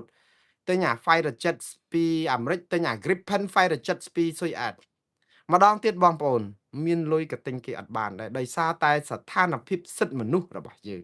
ចរិតរបស់យើងអត់ត្រូវជាមួយប្រទេសប្រជាធិបតេយ្យទេយើងត្រូវរាល់ថ្ងៃនេះណាយើងឃើញដំណើរទស្សនកិច្ចផ្លូវទូតទៅជួបអ្នកនេះទៅជួបអ្នកនោះអាល្លឺម៉ង់អង់គ្លេសឬក៏ជួបបារាំងនេះវាជាពិធីសារបង្គ្រប់កិច្ចទេព្រោះប្រទេសទាំងអស់នោះគឺគេចង់ផ្សារភ្ជាប់ទំនាក់ទំនងបើថាបារាំងគេចង់ផ្សារភ្ជាប់ទំនាក់ទំនងមួយខ្មែរហ្នឹងគឺក្នុងន័យដូចថាយើងលើកកម្ពស់ភាសាបារាំងហើយណាមួយខ្មែរយើងធ្លាប់ជាប់អាណានិគមបារាំងអញ្ចឹងគេមកគាត់ថាជួយធ្វើម៉េចលើកទឹកចិត្តឲ្យស្ដារភាសាបារាំងនោះឲ្យប្រើប្រាស់តែមកគ្រប់គ្រងខ្មែររឿងព្រំដែនកោលទោសថៃអីអត់មានបារាំងណាមកឈឺក្បាលរឿងគ្រប់គ្រងខ្មែរទេអត់សោះហើយយើងនឹងទៅរកភ័ស្តុតាងផែនទីអីពីបារាំងបានជួបជាមួយម៉ាក្រុងអីបន្តិចនោះគឺថាថតផ្សាយអញផ្អើលចង់លហែកមេឃទៅយកមកធ្វើផេះអីផែនទីបារាំងដែលយើងថាអួតទៅយកមកហ្នឹងយើងធ្វើតែសារនយោបាយអត់ចាំបាច់ទៅយកផែនទីផេះពីបារាំងណាទេផែនទីខ្មែរមាននៅអង្គការសហប្រជាជាតិនិងនៅតុលាការយុត្តិធម៌អន្តរជាតិ ICJ នេះគេដាក់ប្រើយូរហើយប្រើតែអាហ្នឹងមកក៏នៅតែប្តឹងថៃយកដីខ្មែរទាំងអស់ហ្នឹងមកវិញបានតែអស់លោកអត់ប្តឹងហើយធ្វើនយោបាយប្រជាពិធដ្ឋចេះតែទៅចេះទៅចុះហើយរាជខ្មែរហ្នឹងមួយថ្ងៃវិលកឡក់ខួរអស់ហើយដោយសារគេពវក់ពវល់ដូចគ្រាប់អាប៉ោងអញ្ចឹងតែឥឡូវយើងនិយាយពីរឿងរឿងមានលុយឲ្យទិញអត់បាននេះខ្ញុំប្រាប់ម្ដងទៀតគឺគេត្រូវការឲ្យយើងជាប្រទេសប្រជាធិបតេយ្យសេរីពហុបកមែនតែនមានការបោះឆ្នោតដោយសេរីត្រឹមត្រូវនិងយុត្តិធម៌ហើយយើងមានភ័ព្វវាសនាមែនតែនកម្ពុជាយើងនេះមានភ័ព្វវាសនាខ្លាំងជាងប្រទេសច្រើនណាស់ដែលកំពុងស្ថិតក្នុងភ្នក់ភ្លើងសង្គ្រាមអត់មានផ្សះផ្សាអត់មានកិច្ចព្រមព្រៀងអីណាមួយដែលជាដុំកំភួនដែលសហគមន៍អន្តរជាតិមានសេនាផ្នែកប្រាក់ដៃអីដោយពួកអ៊ុនតាក់អីចូលមកអស់លុយ$2000 លានបង្កើតឲ្យមាន ការបោះឆ្នោតដោយសេរីត្រឹមត្រូវនិងយុត្តិធម៌ឆ្នាំ93មានកិច្ចព្រមព្រៀងសន្តិភាពទីក្រុងប៉ារីឥឡូវហ្នឹងបានចូលក្នុងរដ្ឋធម្មនុញ្ញយើងសំណាងលើសគេខ្មែរបើនិយាយពីយើងសំណាងប៉ុន្តែយើងឲ្យសំណាងហ្នឹងคล้ายទៅជាដុំខ្ជូងណារាល់ថ្ងៃហ្នឹងខ្មែរធ្វើខ្លួនឲ្យคล้ายទៅជាដុំខ្ជូងណាបងប្អូនដុំខ្ជូងហ្នឹងបានន័យថាម៉េចអត់ប្រយោជន៍មែនទេដុំខ្ជូងហ្នឹងគឺក្តៅអាលាកដៃកាន់អត់បានតែដល់តែពេលឈប់ក្តៅត្រជាក់កាន់ប្រឡាក់ដៃពេញទឹកពេញដីហ្មងអត់ធ្វើអីកើតដោយសារតែយើងធ្វើខ្លួនយើងអញ្ចឹងអាកិច្ចព្រមព្រៀងសន្តិភាពទីក្រុងប៉ារីមានមកយ៉ាងផូរផង់ម្ចាស់ជំនួយគេជួយលុយយើងទាំងអស់ប្រទេសហត្ថលេខីទាំង18ប្រទេសគេជួយទម្លាក់លុយជួយយើងដោយសារយើងរៀបចំឲ្យមានគណៈបកប្រឆាំងនឹងបដំប្រសងគ្នាគេដឹងថាអើយខ្មែរឆ្លោះគ្នាខ្លះអីខ្លះប៉ុន្តែប្រជាធិបតេយ្យបរទេសវាគេអត់ឆ្ងល់អត់ខ្វល់ទេវាយគ្នាមួយដៃទាត់គ្នាមួយជើងអីអញ្ចឹងទៅធម្មតាវាមានទៅវាមកតែដល់យើងលេងមែនតែនហ្មងគឺសម្លាប់សម្លេះកំចាត់ខ្មែរគ្នាឯងគេឲ្យលេងទៅដើម្បីឲ្យឃើញដោយអាកីឡាកាសចឹងណាបងប្អូនអ្នកណាមិនដឹងថាកីឡាកាសបោកតែនិយាយពីមើលអូយមើលអានឹងជាការសម្ដែងតាតែយើងមើលឲ្យឃើញការសម្ដែងហ្នឹងវាសមហើយចេះវាយទៅវាយមកបោកកៅអីផងបោកអីពេលខ្លះហ្នឹងធ្វើឲ្យរឿងជ្រុលតិចទៅបាក់ថ្មិញបាក់អីមួយពីរអីវាធ្វើមិនដែរអាហ្នឹងដើម្បីឲ្យវារំភើបប៉ុន្តែវាជាការសម្ដែងហើយមនុស្សមើលហែករោងមើលអ្នកណាមិនដឹងថាកីឡាកាសជាការសម្ដែងបាទវាយស្អីបដាល់សេរីអី boxing ប៉ាក់គីអាវអីវាយជាមួយនឹងMarquez អីឬក៏ជាមួយនឹង Barrera អីផ្សេងទៀតខាងក្រុមកីឡាអីឬក៏ Floyd Mayweather អាហ្នឹងវាដឹងថាកីឡាគេវាយមែនតែនមិនមែនសម្ដែងប៉ុន្តែសម្ដែងដូចកីឡាកាសអីក៏ដោយគេដឹងតែសម្ដែងតែយើងទៅមើលទៅយើងមើលដោយសារចង់ឲ្យដឹងថាការសម្ដែងហ្នឹងវាសមអត់អញ្ចឹងនៅស្រុកខ្មែរហ្នឹងគេដឹងតើថាគណៈបកប្រជាជនកម្ពុជាមានឥទ្ធិពលខ្លាំងណាស់អំពើពុករលួយបញ្ហាតឡាការអត់ឯករាជ្យទ័ពនឹងមិនឯករាជ្យស្អីនឹងអញ្ញាយកោជោបមិនឯករាជ្យគេមិនដឹងទេគេដឹងតែគេឲ្យយើងនាំគ្នាស្ដារបន្តិចម្ដងអញ្ចឹងទៅឲ្យលេងលបែងនយោបាយរបៀបបោកអន្តរជាតិយកលុយយើងបោកអន្តរជាតិយកលុយមកកសាងប្រទេសមកដល់ថ្ងៃហ្នឹងដោយសារយើងបោកអន្តរជាតិទេនិយាយឲ្យមែនតើដោយសារអីគណៈបកប្រឆាំងគណៈបកប្រជាជនកម្ពុជាហ្នឹងឆ្លោះគ្នាត្រូវគ្នាឆ្លោះគ្នាត្រូវគ្នាអញ្ចឹងទៅចិត្តតែមកបដំប្រសងអញ្ចឹងដល់តែពេលដំណាក់កាលចុងក្រោយគណៈបកប្រជាជនកម្ពុជាអត់ទេអត់កើតទេដូចថាលេងសម្ដែងចុះសម្ដែងឡើងខាងគណៈបកប្រឆាំងដូចជាកាន់តែមានប្រជាប្រិយខ្លាំងមែនតើណាខាងនេះទ្រាំខ្លួនមែនតើតែអញ្ចឹងអត់លេងសើចទេទៅគេវាយងាប់ហើយកំចាត់គេចោលបដ ாய் អាហ្នឹងដូចយើងកីឡាកាសកំពុងតែលេងយកកបិតយុទ្ធចក្រគេមែនតើនៅលើអាពេលកំពុងតែសម្ដែងហ្នឹងនោះដេកដួលបដ ாய் ដល់ពេលដេកដួលអាការសម្ដែងរបស់យើងคล้ายទៅជាអំពើឃាតកម្មហើយដល់ពេលអញ្ចឹងអ្នកណាគេគ្រប់គ្រងគឺគេឈប់គេលេរាប់រយយើងរហូតតាំងពីឆ្នាំ2017ខែវិច្ឆិកាមកពេលរំលាយគណៈបកសង្គ្រោះជាតិចាប់លោកកឹមសុខាដាក់គុកហើយក្រមសកម្មជនគណៈបកសង្គ្រោះជាតិចាត់ខ្ចាយដេញចាប់ប្រផាត់ប្រភិញសារព័ត៌មានឯករាជ្យក៏បិទអាស៊ីសេរី Cambodia Daily ដល់ចុងក្រោយហ្នឹងថែមមកឈូសហ្នឹង3 4គ្រាណែដៃគោលទៀតបិទ VOD បិទអីទៀតអស់អាលីងតែម្ដងគឺបិទឆឹងកម្ពុជាឯកោជាអន្តរជាតិនៅដែរទូតគេបន្តិចបន្តួចហ្នឹងគឺគេកវីតែក្បាលទេព្រោះអីគេទៅមើលគេទៅសួរនាំសុកទុកលោកកឹមសុខារាល់ថ្ងៃដើម្បីប្រាប់ថាណែមកវិលមកវិញណាអត់ធ្វើប្រទេសផ្ដាស់អញ្ចឹងទេវិលមកសាងប្រជាធិបតេយ្យវិញអត់មានធ្វើអញ្ចឹងទេគេខំជិះឡានទៅជួបលោកកឹមសុខានៅផ្ទះរាល់ថ្ងៃប្រាប់អស់លោកហ្នឹងថានេះជាសារការទូតគេអត់ចង់ស្រែកប្រាប់ថាណែកុំធ្វើអញ្ចឹងកុំឲ្យគេថាគេនឹងបរទេសលូកជ្រៀតជ្រែកកិច្ចការផ្ទៃក្នុងស្រុកខ្មែរគេអត់ចង់ធ្វើអញ្ចឹងទេគេទុកមាត់ឲ្យមេដឹកនាំស្រុកខ្មែរគេគ្រាន់តែទៅសួរសុកទុកលោកកឹមសុខាគឺស្មើនឹងន័យថាគេអត់ពេញចិត្តនឹងការកាត់ទោសនេះទេគឺយើងធ្វើផ្ដេសផ្ដាស់ហើយកុំឲ្យគេស្រែកអីគេគ្រាន់តែធ្វើជាភាសាការទូតយើងអត់ការទូតគូតាអីហ្នឹងអត់ខ្វល់ដល់អញ្ចឹងទៅយើងចេះតែបំពេញម្ដងហើយម្ដងទៀតម្ដងហើយម្ដងទៀតសហគមន៍អន្តរជាតិអស់អាឡ័យពីយើងតែម្ដងស៊ុយអែតដកទូតចេញបាត់ហើយដល់ពេល ជំនួយអន្តរជាតិធ្លាក់មកជួយខាងសហគមន៍អង្គការសង្គមស៊ីវិលថយតិចម្ដងសប្បាយចិត្តហើយគណៈបកប្រជាជនកម្ពុជាដោយសារអង្គការសិទ្ធិមនុស្សនឹងបាត់លុយចឹងទៅវាអត់មានអ្នកណាមកស្រែកតវ៉ាបាតកម្មប៉ុន្តែអ្នកដែលបាត់សិទ្ធិសេរីភាពប្រជាពលរដ្ឋ18លាននាក់មុខមាត់ជាតិយើងនៅលើឆាកអន្តរជាតិ0ហើយអាការដែល0ហ្នឹងឃើញទេមករហូតអាទិញអាវុធយុទ្ធភ័ណ្ឌអីពីអាមេរិកក៏តែទិញមិនបានទិញស្អីពីគ្រឿងណាក៏ទិញបានដែរមានលុយក៏ទិញបានដែរដោយសារអីដោយសារស្ថានភាពអញ្ចឹងបងប្អូនប្រជាពលរដ្ឋណាយើងទាំងអស់គ្នាតែងតែមានពេលខ្លះយូរទៅទម្លាក់កំហុសលើពួកប្រឆាំងវិញគណៈបកប្រជាជនកម្ពុជាប្រកែណារឿងលៀបពណ៌ហ្នឹងអត់មានរឿងអីសោះ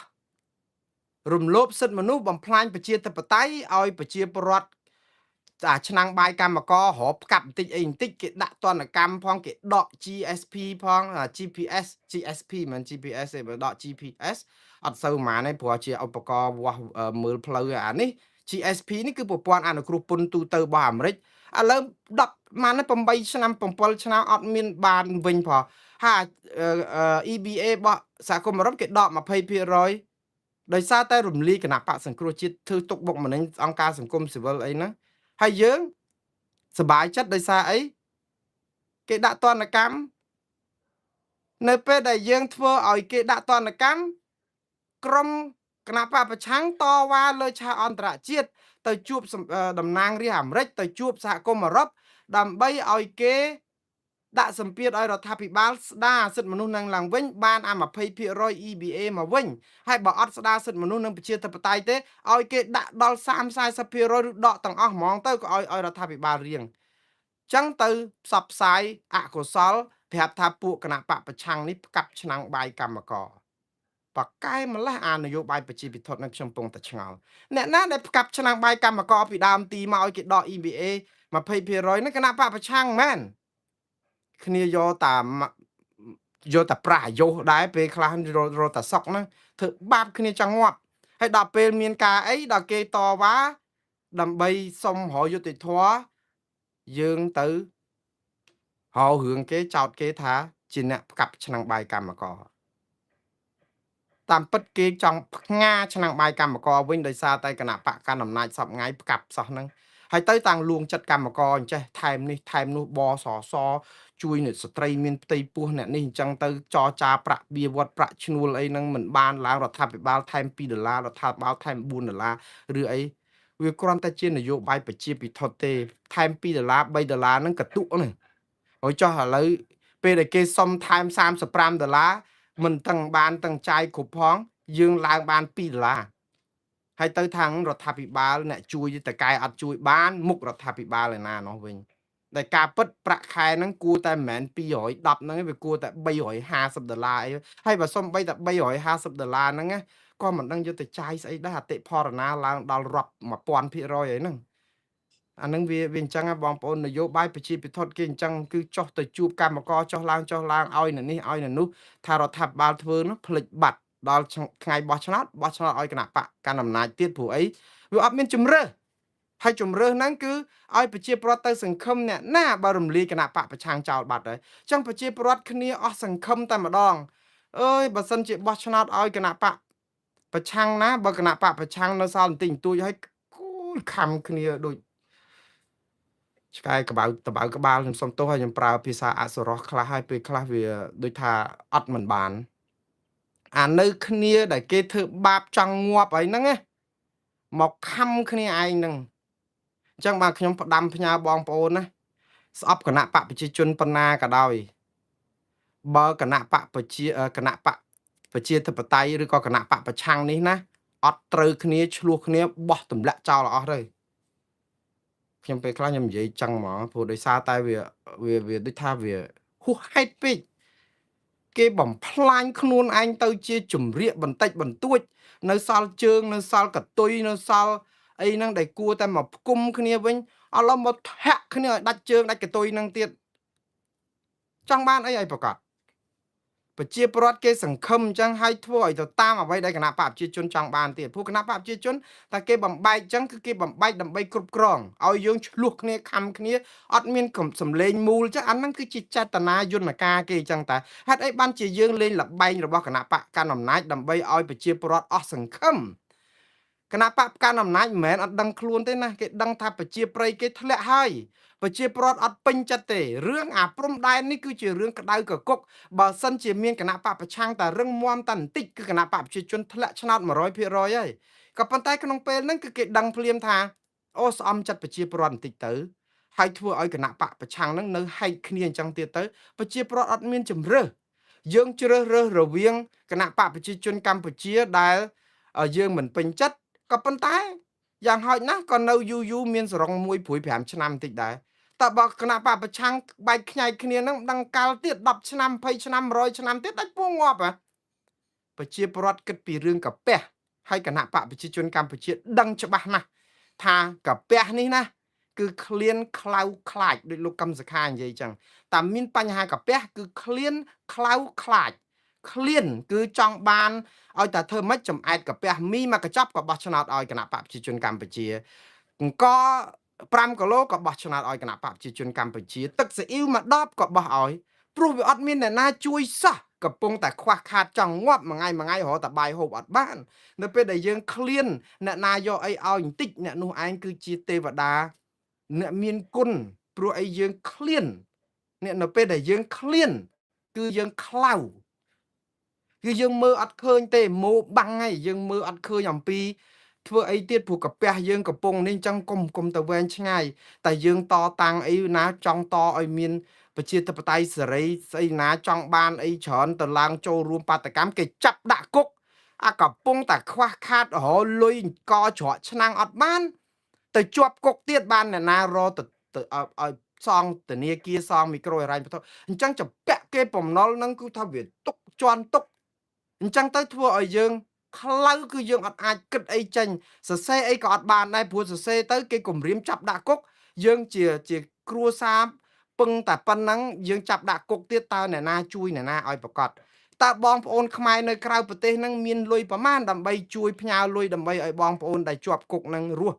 ខ្ញុំដឹងហើយបងប្អូនខ្មែរក្រៅប្រទេសជួយរាល់ថ្ងៃឯង100 200ដើម្បីគាត់ទិញអង្គហូបឲ្យអ្នកដែលនៅជាប់គុកហ្នឹងគ្នាបានរស់ខ្ញុំឃើញខ្ញុំសូមសរសើរដោយស្មោះបងប្អូនខ្មែរនៅក្រៅប្រទេសគឺថាគាត់ជួយរៃលុយគ្នាឲ្យទៅដល់គុកដល់អីហ្នឹងតាមនេះហ្នឹងគឺឲ្យរាល់ខែខ្ញុំជាសាក្សីរស់ហើយគាត់ធ្វើនេះគឺដើម្បីលើកទឹកចិត្តកុំឲ្យគ្នាបាក់ទឹកចិត្តអស់មានអីហើយអ្នកដែលអាចនៅតតាំងបានហ្នឹងគឺភាគច្រើនគឺមនសិការហើយលុយក៏បងប្អូននៅក្រៅហ្នឹងជួយអីអញ្ចឹងអ្នកនៅក្នុងគ្នាខ្សោះដែរហើយដល់ពេលឃ្លានមិញ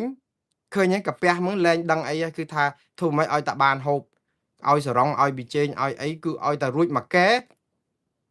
អ្នកនោះល្អបោះឆ្នោតខ្លៅគឺល្ងងមិនមែនបងប្អូនប្រជាប្រដ្ឋខ្មែរល្ងងទេបងប្អូនណាគ្មានជាតិសាសន៍ខ្មែរណាមួយល្ងងទេគឺជាតិសាសន៍ខ្មែរនេះខួរក្បាលមកត្រឡោកដូចគេឆ្លាតដូចគេប៉កែដូចគេ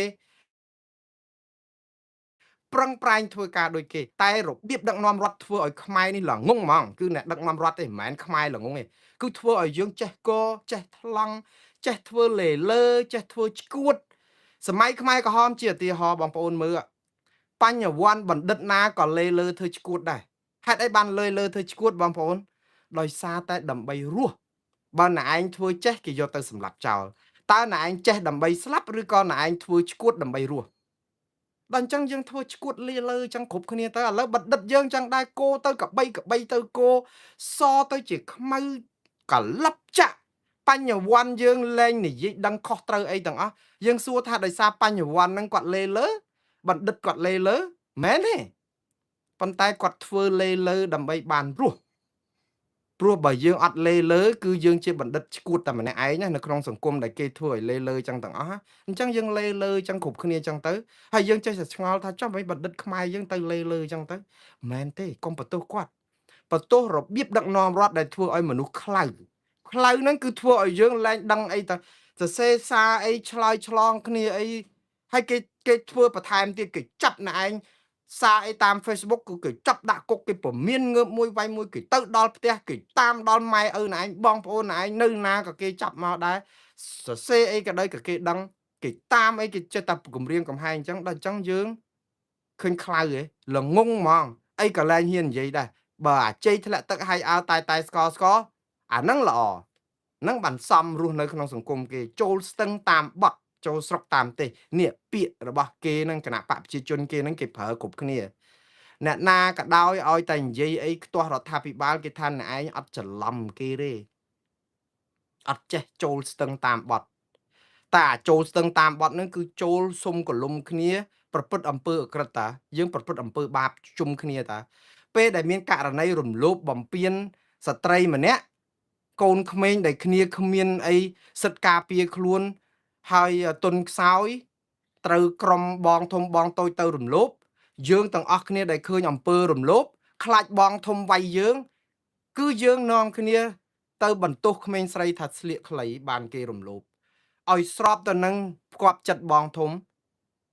អំពើនេះគឺជាអំពើដ៏ថោកទាបបំផុតខ្ញុំនិយាយឲ្យត្រង់បងប្អូនខ្ញុំសុំទោសថ្ងៃនេះប្រើពាក្យអសរោះពីរ3ដងណាប៉ុន្តែវាអត់មានភាសាអីនិយាយឲ្យបានប៉ុណ្្នឹងទេព្រោះយើងថោកទាបគ្នាកំពុងតែរងគ្រោះដោយការរំលោភ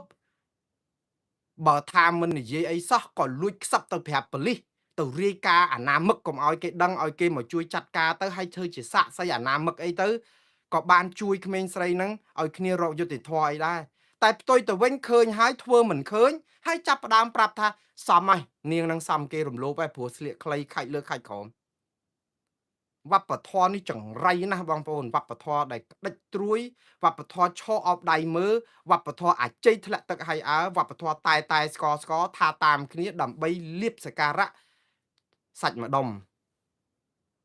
ជាតិសាសន៍យើងនេះគឺគេធ្វើឲ្យយើងខ្លៅធ្វើឲ្យយើងคล้ายទៅជាជាតិសាសន៍ដ៏អន់ថោកទាបមែនតើគឺរបៀបដឹកនាំរដ្ឋទេប្រជាពលរដ្ឋខ្មែរមិនល្ងងខ្លៅទេខ្ញុំជួបខ្មែរច្រើនណាស់នៅសហរដ្ឋអាមេរិកនេះជាពិសេសកូនខ្មែរមករៀននៅអាមេរិកនេះប្រកែខ្ញុំមានមោទនភាពមែនតើដោយសារអីគ្នាមកទីដែលមានឱកាសដែលឲ្យមនុស្សហ៊ាននិយាយមនុស្សហ៊ានប្រើជំនាញចំណេះរបស់ខ្លួនដល់តែពេលយើងចាប់ផ្ដើមធ្វើអីកុំស្ដីឲ្យកុំថាកុំវាយក្មេងរីកចម្រើនខួរក្បាលដល់តែពេលក្មេងដូចក្នុងគ្រួសារអញ្ចឹងគាត់តែធ្វើណែកុំធ្វើអាហ្នឹងប្រយ័ត្នចេះប្រយ័ត្នចុះប្រយ័ត្នចេះប្រយ័ត្នចុះក្មេងហ្នឹងខ្លាយទៅជាក្មេងទុយមួយ10គត់ហ្មងខួរក្បាលហ្នឹងវាកញ្ញាញ់ព្រោះអីយើងអត់អនុញ្ញាតឲ្យធ្វើអីស្អីក៏ខុសដែរយើងអត់ចឹងបានថាចុះអារបៀបគ្រប់គ្រងកូនបើសិនជាអស់លោកគ្រប់គ្រងកូនអញ្ចឹងកូនអស់លោកនឹងមិនដឹងខ្លាយទៅជាអីទេប៉ុន្តែអស់លោកគ្រប់គ្រងកូនចៅមិនមែនអញ្ចឹងទេប៉ុន្តែបើប្រជាពលរដ្ឋទូទាំងប្រទេសគឺយើងធ្វើអញ្ចឹងហ្មងដើម្បីក្រាញអំណាចហើយដល់ចឹងបំផ្លាញសេចក្តីថ្លៃថ្នូរភាពអស្ចារ្យរបស់ខ្មែរហ្នឹងគឺយើងបំផ្លាញហ្មងគឺយើងដល់តពេលខ្លៅគឺយើងទៅជាមនុស្សល្ងងខ្មែរឆ្លាតខ្មែរមករៀននៅស្រុកអាមេរិកនេះហាជាប់លេខខ្ញុំថានិយាយទៅអួតគ្រួសារខ្លួនឯងតែកូនខ្ញុំកូនខ្មែរទេបងប្អូនកូនខ្ញុំ3នាក់សុទ្ធតែជាកូនខ្មែរខួរខ្មែរក្បាលខ្មែរឈាមខ្មែរអីខ្មែររៀនជាប់លេខ1លំដាប់ថ្នាក់នៅក្នុងសាលាហ្នឹងគ្រប់ពេលនិទេស A មិនតែ A ទេគឺ A+ ទាំង3នាក់ហ្នឹងឃើញគាត់ជាខ្មែរហ៎មិនមែនថាអូមកពីកូនមួងណារ៉េតចឹងមួងណារ៉េតឆ្លាតដែរកូនឆ្លាតអត់ទេមួងកូនខ្ញុំឆ្លាតជាងខ្ញុំច្រើនណាស់ហើយគ្រាន់តែជម្រាបជូនបងប្អូនណាកូនខ្ញុំណាមករៀននៅអាមេរិកទាំងអស់គ្នាអាយុ24ឆ្នាំមួយអាយុ20ឆ្នាំមួយអាយុ6 10ឆ្នាំមួយគឺធំដឹងក្តីនៅស្រុកខ្មែរទេចឹងបានន័យថាគាត់ជាគ្រាប់ពូជនៃរបស់ខ្មែរតាចាស់ហេតុអីគាត់ប្រកែម៉េះមកនៅស្រុកអាមេរិកកូនប្រុសច្បងខ្ញុំណាអាយុ24ឆ្នាំណាប៉ាកែណាស់រៀនមកស្រុកអាមេរិកណាគាត់មកឆ្នាំ2016មើលជប់ខ្ញុំផ្លេចដូចជា2016អញ្ចឹងហើយគាត់មកអាមេរិក2016ឥឡូវមកបាន10ឆ្នាំហើយក៏ប៉ុន្តែពេលមកអាមេរិកដំបូងរៀននៅ High School គេពួកគាត់រៀនចប់ចិត្ត High School នៅស្រុកខ្មែរថ្នាក់ទី11ហ្នឹងមករៀនតែមួយឆ្នាំទេនៅ High School សាលាវិទ្យាល័យនៅអាមេរិកណាគឺហើយនៅអាមេរិកអត់មានរៀនភាសាខ្មែរទេណារៀនភាសាអង់គ្លេស គាត់ជាប់លំដាប់ថ្នាក់ជាសិស្សពូកែមិនមែនប្រចាំសាលានេះទេគឺប្រចាំរដ្ឋ Maryland ក្នុងចំណោមសិស្ស5%ដែលប្រកែកជាងគេនៅទូទាំងរដ្ឋតែម្ដងគាត់ខ្មែរតាបងប្អូនខួរក្បាលប៉ិនមកត្រឡោកហ្នឹងតាហើយខ្ញុំមានមោទនភាពមែនតើមិនមែនថាមោទនភាពគ្រួសារខ្ញុំអីណាខ្លួនឯងអួតគ្រួសារអត់ទេខ្ញុំអួតក្នុងនាមជាខ្មែរប៉កែអញ្ចឹងហើយគាត់ជាក្របពូជស្រុកខ្មែរទេព្រោះគាត់រៀននៅខ្មែរមកជីវិតគាត់អីតាមកហ្នឹងគឺគាត់អាយុប្រហែលហើយហ្នឹង17ហើយហ្នឹង17ឆ្នាំហើយហ្នឹង16 17ឆ្នាំបានន័យថាគាត់រៀននៅស្រុកខ្មែរមកជីវិតរបស់គាត់ហើយហ្នឹងហើយដល់តែពេលគាត់មកចូលសាលារៀនគឺគាត់បាននិទេសខ្ពស់ជាងគេបំផុត A ហើយ A+ ទៀតបូកទៀតហើយទៅរៀនជាប់កម្រិត5%នៃសាលា Maryland រដ្ឋ Maryland ទាំងមូលមាននិស្សិតទាំងអស់5%ដែលជាប់លំដាប់ថ្នាក់កម្ពុជាគឺគាត់ស្ថិតនៅក្នុងនិស្សិតហ្នឹងហើយដោយសារតែភាពឆ្លាតវៃរបស់គាត់គាត់បានទទួលអាហារូបករណ៍4ឆ្នាំទៅរៀននៅសាកលវិទ្យាល័យមួយនៅឯរដ្ឋ Pennsylvania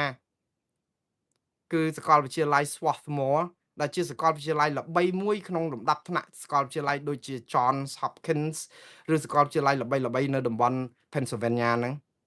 អាហារូបករណ៍4ឆ្នាំបងប្អូន1ឆ្នាំគឺ$75,000ថ្លៃសាលាបើត្រូវបង់គឺគាត់4ឆ្នាំគឺស្មើនឹងប្រាក់$35,000ខ្សែនិយាយទៅ$350,000ដែលគាត់បានទទួលអាហារូបករណ៍ទៅទេតែម្ដងគឺពេញដើម្បីទៅរៀននោះអត់បង់លុយ1រៀលទេកូនខ្មែរតាបងប្អូនកូនខ្មែរមិនមែនកូនមួងណារ៉េតថាងមកពីកូនអត់ទេកូនខ្មែរហេតុអីបានគាត់ប្រកែគឺឲ្យគាត់មានឱកាសនៅក្នុងការរៀនសូត្រនៅក្នុងការក្រេបជញ្ជក់ចំណេះដឹងហើយខ្ញុំជាឪពុកអប់រំកូនខ្ញុំនេះណាអត់មែនអប់រំវាយដំច្រំធាក់ស្ដីជេរអត់ទេធ្វើអីក៏ធ្វើចោះឲ្យតែមានហេតុផលអនុញ្ញាតឲ្យកូននិយាយស្ដាប់គ្នាអត់មែនថាត្រូវតែបង្ក្រាបយើងជាឪកូននឹងត្រូវតែស្ដាប់និយាយម៉ាត់ណាអត់ទេរបៀបគ្រប់គ្រងគ្រួសាររបស់ខ្ញុំគឺខ្ញុំជឿថាគ្រួសារខ្មែរសម័យទំនើបមានច្រើនគឺគេអាចធ្វើអញ្ចឹងដែរប៉ុន្តែនៅមានច្រើនទៀតក៏នៅតែប្រើអាគ្រួសារចាស់គំរិលដែលវាយដំច្រំធាក់អំពើហិង្សាបង្ក្រាបជេរប្រមាថបតិចប្រសាអត់ជោគជ័យទេហើយខ្ញុំបានអនុវត្តគោលការណ៍នេះយ៉ាងជោគជ័យដោយសារអីខ្ញុំថាគ្មានរឿងអីមួយដែលអត់អាចដោះស្រាយបានទេនៅពេលដែលយើងអនុញ្ញាតឲ្យមនុស្សនិយាយអស់ពីចិត្តមកមានរឿងអីជជែកគ្នានៅលើតុហើយស្ដាប់មតិទាំងអស់គ្នាកូនចៅខ្ញុំនៅក្នុងគ្រួសារគឺជារបៀបដឹកនាំគ្រួសារបែបប្រជាធិបតេយ្យនិយាយមកខ្ញុំមានកូន3នាក់ខ្ញុំម្នាក់ប្រពន្ធខ្ញុំម្នាក់5នាក់បើថាជជែកគ្នាបើកូន3នាក់សម្រេចថាគេព្រមថាមិនគួរអញ្ចឹងគឺមិនគួរអញ្ចឹងឯងសំលេងម៉ែឪ2នាក់អត់អាចលុបនឹងសំលេង3នាក់កូនគេយល់អញ្ចឹងហើយយើងពិបាកចិត្តទៀតតើកូនសម្រាប់អញ្ចឹងឪម៉ែយើងគិតថាទេដូចជាបដ ாய் ពេកហើយអត់បដ ாய் ទេសំលេងគេយល់គ្នាគេមូលមាត់គ្នាគេសំហេតុផលស្ដាប់គេទៅហើយយកមកកែ agree to disagree ខ្ញុំយល់ស្របនឹងការមិនយល់ស្របរបស់ខ្ញុំថាអូខេឥឡូវគេយល់អញ្ចឹងគឺយើងទៅតាមផ្លូវហ្នឹងវិធីនេះគឺជាវិធីដ៏ប្រសើរបំផុតនៃការអប់រំគ្រួសារសម័យទំនើបមិនមែនងើបមួយវាយមួយទេហើយខ្ញុំមើលឃើញអំពីភាពឆ្លាតវៃរបស់កូនខ្ញុំមិនមែនមកពីខ្ញុំនឹងមានសែនមានឈាមអីទេអត់ទេគឺមកពីយើងផ្ដល់ឱកាសឲ្យគាត់ប្រើខួរក្បាលរបស់គាត់នឹងឲ្យអស់ពីលទ្ធភាពដើម្បីយកមកអភិវឌ្ឍខ្លួនគាត់នៅក្នុងសង្គមហើយដល់ពេលហើយការអនុវត្តសិទ្ធិសេរីភាពរបស់គាត់ភាពក្លាហានរបស់គាត់គឺគាត់អត់មានខ្លាចញញើតក្នុងការឈរនិយាយក្នុងទីសាធារណៈជួបចាស់ទុំអីចាស់ព្រឹទ្ធាចារ្យអត់មានអោនមុខជ្រប់នៅគៀនជាងមិនហ៊ាននិយាយខ្លាចខុសអត់ទេព្រោះដោយសារយើងផ្ដល់ឱកាសគាត់គ្រប់គ្រាន់ថានិយាយអីក៏បានដែរយើងឲ្យតែមានហេតុផលគឺស្ដាប់នេះគឺជាផលដែលបានមកពីការអប់រំកូនតាមរបៀបប្រជាធិបតេយ្យហើយខ្ញុំលើកទឹកចិត្តឲ្យម៉ែឪទាំងអស់យើងដឹងថាមិនស្រួលទេម៉ែឪជាពិសេសគឺវប្បធម៌អាស៊ីនេះណាអប់រំកូនចម្លែកណាស់ដោយសារតែយើងអប់រំដោយប្រើដំបងប្រើអំពាត់ខ្សែក្រវ៉ាត់ ធូបវាយដំច្រំធាក់កូនបានហើយចាស់កំរិលណាស់ម៉ែឪណាដែលអប់រំកូនដោយប្រើអំពើហិង្សានៅក្នុងគ្រួសារអ្នកនឹងទទួលបានគេហៅថាការសាប់ព្រោះខ្យល់ទទួលផលជាព្យុះសង្គ្រាច្បាស់ណាស់យើងគិតថាកូននេះបើអត់វាយខ្លះអត់អីខ្លះមិនដឹងជាមហាតប៉ុណ្ណាមែនទេការអប់រំធម៌ត្រជាក់វាមានវិធីច្រើនដែលកូនវាមានវិធីវិន័យអីច្រើនយើងមិនមែនទៅធ្វើបាបកូនដោយការវាយដំច្រំធាក់ទេឧទាហរណ៍កូនស្រួលទេដើម្បីឲ្យកូនលើកទឹកចិត្តកូនឲ្យរៀនគឺលើកទឹកចិត្តនៅក្នុងការដែលសន្យាធ្វើអីកុំកុហកការសន្យាកូនខ្ញុំណាខ្ញុំអប់រំគាត់របៀបសុំទោសបងប្អូនថ្ងៃនេះសូមអធិស្ឋានតាក់ទងរឿងផ្ទាល់ខ្លួនបន្តិចដែលអូសរៀងវែងបន្តិចក៏ប៉ុន្តែខ្ញុំគិតថានេះគឺជាធម្មទានដើម្បីឲ្យដឹងថាភាពជោគជ័យនៅក្នុងគ្រួសារក៏មានអារម្មណ៍ថាសប្បាយចែករំលែកបងប្អូនខ្លះទៅគេលោថាមិនដឹងថាចុះកូនមួងណារ៉េតហ្នឹងក៏ឆ្លាតមកម្លេះគាត់ហូបអីអត់ហូបអីទេបងប្អូនហូបពងទាប្រៃដូចតែគ្នាឆៃបើប្រៃដូចតែគ្នាចឹងទេប្រហុកអីត្រីងៀតអីចឹងដូចតែគ្នាទេអត់មានទៅហូបស្អីហ្វីឡុងហ្វីឡេអីណាអត់ទេដូចគ្នាអ្វីដែលខ្មែរយើងហូបកូនខ្ញុំហូបដូចតែគ្នាក៏ប៉ុន្តែមិនមែនរឿងអាហារដែលយើងហូបទេគឺរឿងបរិយាកាសក្នុងការឲ្យក្មេងនឹងអភិវឌ្ឍខួរក្បាលហើយបើយើងបង្ក្រាបគឺក្មេងនឹងបាក់ស្បាតខ្លាយទៅជាក្មេងបាក់ស្បាតអត់ហ៊ានហើយនៅពេលដែលក្មេងនឹងធំឡើងយើងកំពុងតែបង្កាត់ពូជឲ្យមានអំពើហិង្សាតកូនតវងតត្រកូលតទៅទៀតអញ្ចឹងចាប់ផ្ដើមពីយើងទៅបំបត្តិអាវប្បធម៌ហិង្សានៅក្នុងការអប់រំកូនពីយើងទៅកុំសួរថាតើពេលណាដែលធ្វើកើតធ្វើបានពេលណាធ្វើទៅនិយាយអីជាមួយកូនសន្យាធ្វើហ្នឹងកូនខ្ញុំស្រួលបដៅតែអញ្ចេះទេព្រោះខ្ញុំបានប្រាប់កូនទាំងអស់ថាកូននីមួយមានការទទួលខុសត្រូវរៀងខ្លួនយើងចេះដឹងបើថាល្អមានហេតុផលថ្លឹងថ្លែងមើលតើវិជ្ជមានប៉ុន្មានអវិជ្ជមានប៉ុន្មានហើយជជែកអំពីការដោះស្រាយបញ្ហាយកអាបញ្ហាហ្នឹងឲ្យឃើញចំណុចអវិជ្ជមានចំណុចវិជ្ជមានថ្លឹងថ្លែងគ្នាបើអវិជ្ជមានច្រើនពេកកុំធ្វើបើវិជ្ជមានរៀងប្រហាក់ប្រហែលឬលលឹះយើងសួរយោបល់ទៅហើយសម្រេចខ្លួនឯងទៅបើធ្វើយ៉ាងម៉េចទៅតាមបើយើងពិភាក្សាជជែកអស់ហើយបើរៀនសូត្រប៉ាកែរង្វាន់លើកទឹកចិត្តកុំខានហើយកុំខកហើយធ្វើយ៉ាងម៉េចឲ្យកូនមានអារម្មណ៍ថាយើងឲ្យតម្លៃក្នុងការសិក្សារបស់កូនសរសើរការខំប្រឹងរៀនគ្រួសារណាគេមិនសរសើរឬគេថាយើងនឹងដូចជាជោពេកឲ្យគេថាចោះតែយើងគឺមានគោលការណ៍ច្បាស់លាស់កូនប្រឡងជាប់និទេសAគឺយើងមានកដោលើកទឹកចិត្តញ៉ាំអាហារជុំគ្នាធ្វើពិធីអីឲ្យពិសេសមួយប្លែកពីរឿងរាល់ដងដើម្បីឲ្យកូនមានអារម្មណ៍ថាយើងឲ្យតម្លៃហើយយើងអត់ភ្លេចរឿងនេះមួយដែលកូននៅចាំធ្វើដល់យូរទៅក្មេងយូរទៅរង្វាន់ច្រើនពេកកូនខ្ញុំមិនដឹងថាទៅយកទៅណាអស់ហើយព្រោះអីអានិទេស A ហ្នឹងវាច្រើនពេកឥឡូវនេះកូនស្រីពៅមិនត្រឹមតែនិទេស A+ ហ្នឹងទេគឺបានអា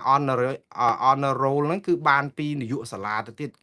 ពិសេសមែនតើអញ្ចឹងហើយម្ដងទៀតបងប្អូនទាំងអស់នេះគឺដោយសារតែរបៀបអប់រំកូនដែលមិនយកធម៌ហិង្សានិងការបង្ក្រាបទេគឺបែបប្រជាធិបតេយ្យតឹងទ្រូងណាជាពិសេសអប់រំកូនស្រីនៅស្រុកអាមេរិកនេះឪពុកម្ដាយជាអាស៊ីដូចខ្ញុំនេះតឹងទ្រូងណាស់ព្រោះអីវប្បធម៌អត់ដូចគ្នាក៏តែវប្បធម៌នៅស្រុកណាក៏ដោយនៅពេលដែលយើងស្ដាប់បញ្ហាយើងឆ្លោះគ្នាដោយសារតែយើងអត់ស្ដាប់គ្នាណាបងប្អូនមិនមែនដោយសារតែយើងជាមនុស្សកាចទេមិនមែនទេយើងឆ្លោះគ្នាដោយសារយើងនិយាយអត់ព្រមស្ដាប់ហេតុផលគ្នាទេបើយើងបើកតិចយើងណាឲ្យលឺឲ្យស្ដាប់ឲ្យត្រេះរិះពិចារណាអញ្ចឹងមិនមែនគេបង្កើតតិចពីរទេបងប្អូនហេតុអីបានមានមាត់តែមួយតិចពីរខ្ញុំនិយាយតាមបែប logic គឺគេឲ្យយើងស្ដាប់ច្រើនជាងនិយាយ